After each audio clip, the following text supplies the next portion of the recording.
Hey everybody, Riser's here to discuss One Piece manga chapter 1028 titled Brachiosnakeus.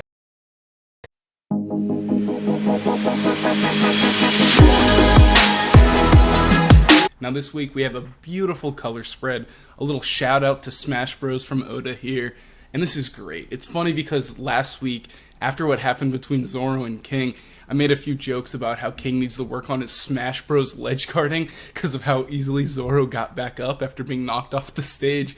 So to see a little Smash Bros cover page this week is awesome.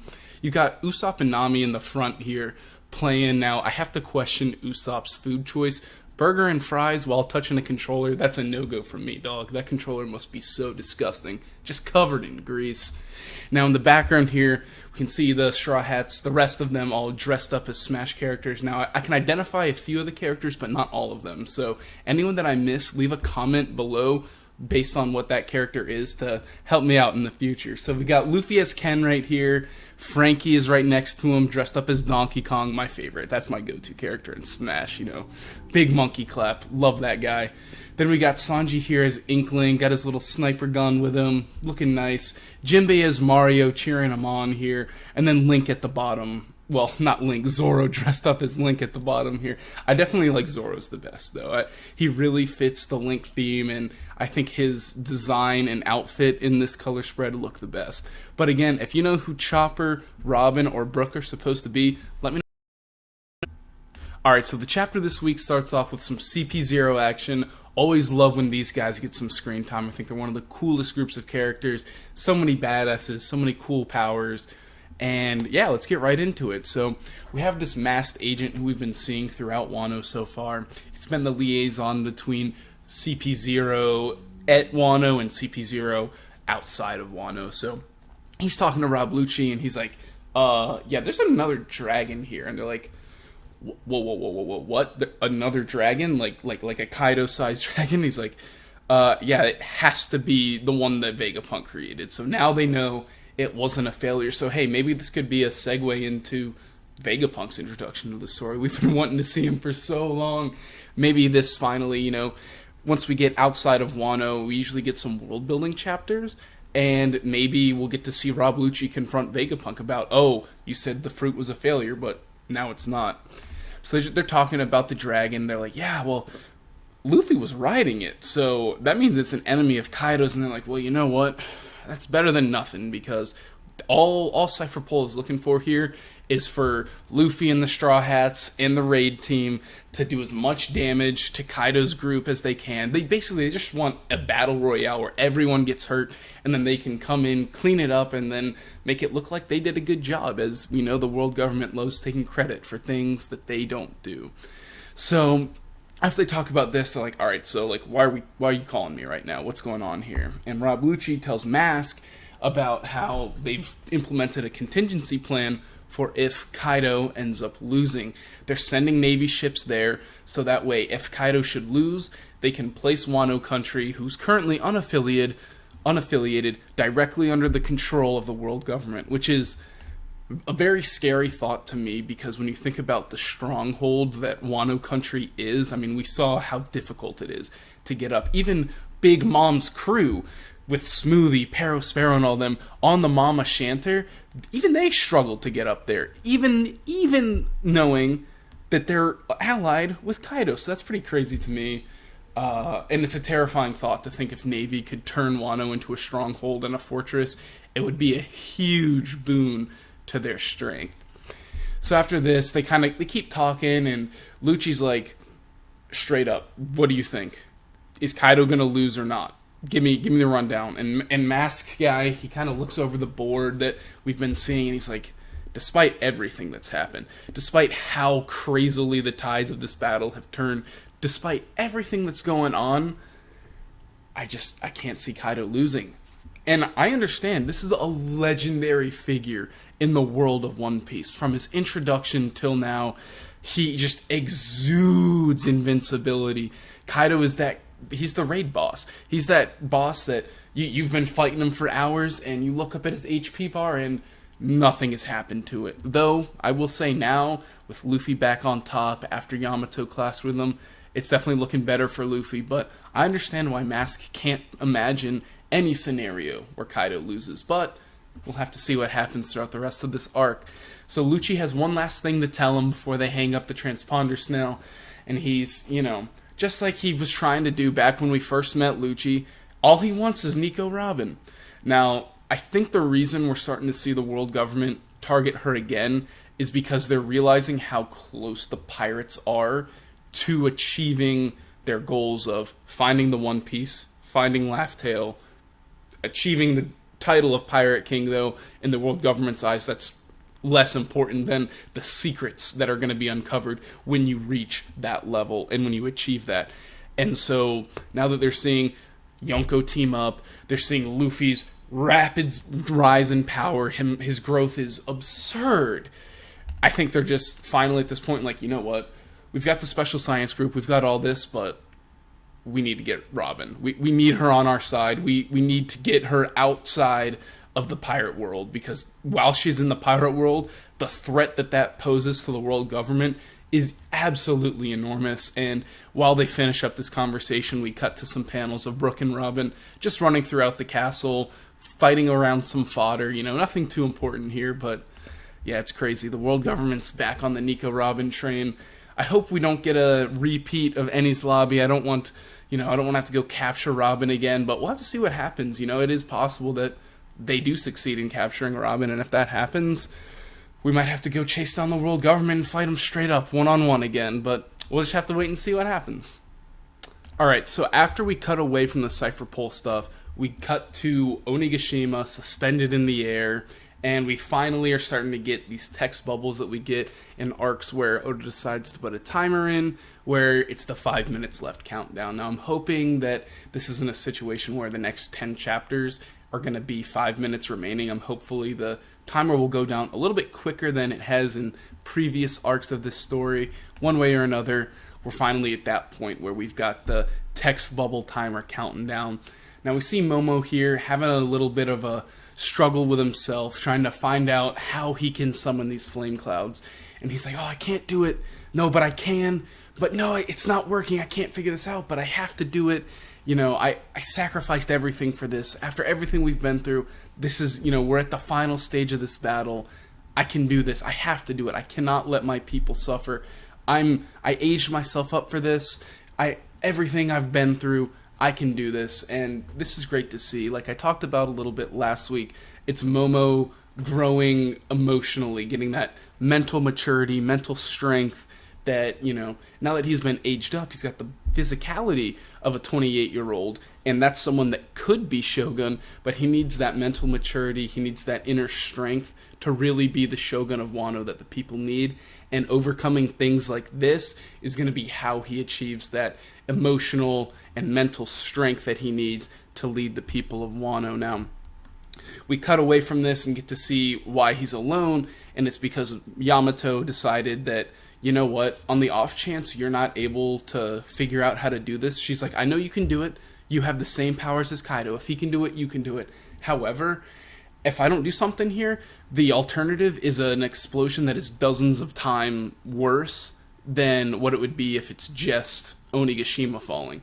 So she knows that she can go in and do something about the armory, the weapons cache, all the explosives, and she's going to go in and stop it. And as she climbs up the side, she gets to the top, and once she's there, she goes full Zoan form. And this is a very beautiful panel. This form looks so elegant for Yamato. Her horns are slicked back. It looks neat. She's got her little bow knot on her back, and in front of that, this nice little arch. I think this is going to look so beautiful, fully animated, and I can't wait. So we got Yamato running in. Momo's trying his best. It's exciting stuff, guys. We really are reaching the climax of Wano Country. After we cut away from Yamato, we get to Sanji versus Queen. And guys, I have to say, Sanji is he looks great in this chapter. He's in base form, easily clashing with Queen, parrying his attacks, dodging the attacks that he can't parry. And he just looks great, and I think this is kind of getting into Queen's head a little bit here, because Queen, like he mentions here in this chapter, he's like, use that raid suit against King earlier. Use it against me. I want to see the technology. And, this is pissing off Sanji, because obviously Sanji has his own unresolved issues with his family. So Sanji, while this is going on, he's kind of like, fuck, my body, something's off with it. And he's finally fed up with Queen talking about it. Now, I don't think Queen here was trying to like get in Sanji's head at all, really. I don't think he was trying to egg him on about the Vinsmokes and the Germa. I think he's just a mad scientist who is genuinely intrigued in technology. So I think that's why he's so adamant about it. And then Sanji, after hearing all this, though, he's finally fed up and he's like, won't you just shut up? They're not my family. I don't like them. I'm not even affiliated with them. Stop talking about them. Shut the fuck up, Queen.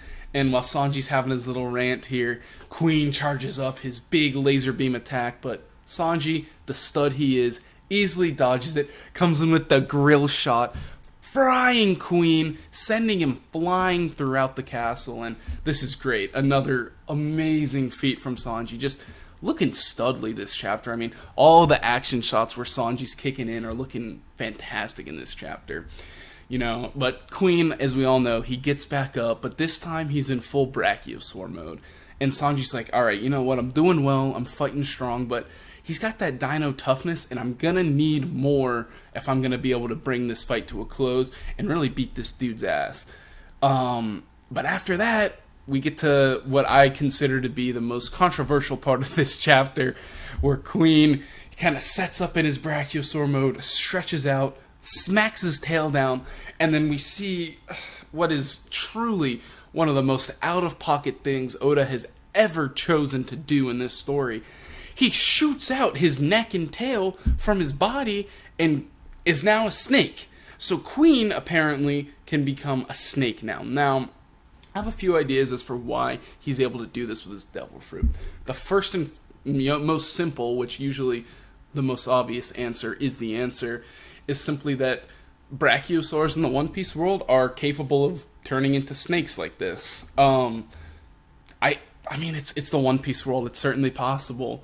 Another thought I had is that it could be his awakening as well. It could be one of those like prehistoric. It's ancient zone as the official term, I think. But, you know, these prehistoric animals, even in our real world, we don't know exactly what these animals look like or could do. So maybe ancient Zoans, because of that, can have some silly, kind of crazy, nothing you'd ever expect powers like this. It's certainly possible, and awakening is one of those things that we know very little about in the story of One Piece, so it's certainly possible. And then, last but not least, and probably the most likely alternative or option here, is that Queen used technology in some way, shape, or form to allow himself to do this. And we see in, you know, the next few panels where he's got those launchers equipped to his torso that stays behind. It's certainly possible that tech is the answer too. Either way, it's a really neat ability. As crazy, silly, and stupid as it is, it's quite powerful. But the immediate reaction, we cut away, we get to see all the surrounding people like, what? That's not... Huh? How did you just... What is going on here? The same reaction I'm sure we all had when we first read this chapter. And this completely, as we see, catches Sanji off guard, and Queen's able to wrap him up. Now, Queen calls the technique the Brachiocoilus. I'm just going to call this the Anaconda technique, or the Boa Constrictor technique, whatever. Pick your favorite snake, and you can call it whatever technique you like. But this technique is quite strong. Queen states here, he goes... Even armament hockey, no, you could be as good as you want. You could be a master. It's not going to stop you here, and that makes sense. It's a crushing technique. All he's doing is wrapping himself around you. Do it. You could have as much armament hockey you want on your fist. It's not going to defend you from just getting sucked in and squeezed to death. And, you know, Queen here, he then adds on to put, you know, more icing on the cake. He's like, oh, you think my snake is cool? Look over at my body over here.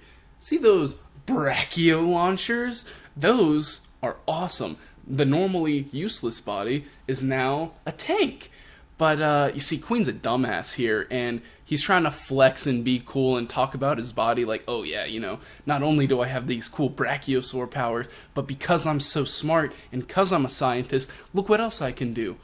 But in attempts to flex, he ends up shooting himself, not once, but twice with his brachio launchers. And this ends up being how Sanji gets out of the technique. and we see Queen just getting hit. It's so funny. Like, he deserved that. Don't get me wrong. He absolutely deserved that because he had no business turning into a snake in this chapter. Like, Oda. Anyways, Sanji's freed from the boa constrictor attack, and his body's all janked up. You can tell that every bone in his body is shattered. Chopper's like, dude, Sanji, you're messed up. Like, what happened? All your bones are broken.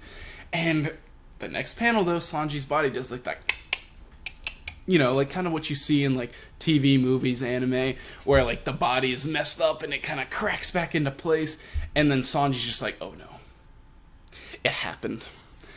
My latent powers have been awoken, haven't they? And Queen comes in, and it's really cool. We see a panel earlier at the beginning where Sanji dodges this blade. And this time, Queen fully lands it on his head. The blade completely shatters, and Sanji, like, doesn't even flinch. Like, he's just like, it gets hit, and his head, like, hardly moves. He's just like, fuck. I'm a freak. I'm a monster like the rest of my siblings. And that's the chapter, guys. He's awoken his latent abilities. This is awesome. I think it's great that Oda decided to go this route with it for a few reasons. First and foremost, though, Sanji is now getting a power-up in base form. This is great because we know Sanji doesn't want to put on the raid suit, and whether he even will or not in the future now is kind of up for debate. Let me know, do you guys think he's going to use the raid suit now? I mean, if it's already awoken his latent powers, and he already hates it so much, I feel like the latent powers could be enough of a power-up for Sanji that the raid suit becomes unnecessary. And that way, it can be a way for him to kind of resolve the issues with his family, where he can accept the fact that, okay, I have these latent abilities in me, I can't change that, but I can use that power instead of the raid suit. And yeah, I like that route with it. Either way, Sanji's gotten the power up now. He's got his latent abilities, and now he's a beast. And I think Sanji's going to be an absolute stud. I think he's going to beat Queen swift. Alright guys, that's going to do it for me today. Thank you so much for watching. Leave a like if you enjoyed the video. Leave a comment in the comment section down below detailing some of your thoughts on today's chapter. And make sure to subscribe for more anime and manga content. And I'll